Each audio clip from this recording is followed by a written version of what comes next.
ဒီနေ့အချင်းချုပ်ကတော့လန်ဒန်မြို့လယ်မှာတိဆောက်မဲ့တရုတ်တန်ယုံကြီးစီမံကိန်းကို UK အစိုးရကအတည်ပြုလိုက်တဲ့အကြောင်းဖြစ်ပါလေဒီစီမံကိန်းကလည်းတော်တော်ကြာနေပြီအငင်းပွားနေကြတဲ့ကိစ္စတစ်ခုပါလန်ဒန်မြို့စင်နာက Royal Mink Court မှာစောက်ပါဆိုတော့ပြီးတော့ရင်ဥရောပမှာအကြီးဆုံးတရုတ်တန်ယုံဖြစ်လာမှာပေါ့ဒါပေမဲ့ဘာလို့ဒီလောက်အထိပြဿနာထက်နေရတာလဲကဲပထမအချက်ကအစိုးရရဲ့ရည်တည်ချက်ပါဒိုရဘက်ကတော့ဒါကတန်တမာရေးရပုံမှန်လုပ်ငန်းစဉ်တစ်ခုပဲပြီးတော့နိုင်ငံလုံခြုံရေးအတွက်လည်းထောက်လှမ်းရေး agency တွေနဲ့ဒေချာညီနိုင်ထားတဲ့ NDA တွေကိုထိန်းချုပ်နိုင်ပါတယ်လို့ပြောပါတယ်ဟုတ်ပြီဒုတိယအချက်ကတော့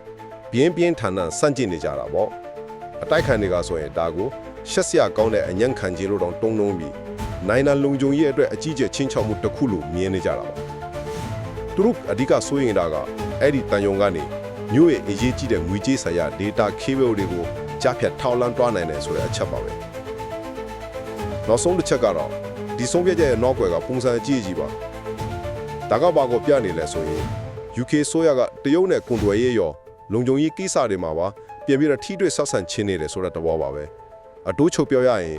UK ဆိုရဟာနိုင်ငံလုံခြုံရေးဆိုင်ရာစိုးရိမ်မှုတွေနဲ့နိုင်ငံရေးအရာပြင်းထန်တဲ့ဝေဖန်မှုတွေကြားကနေ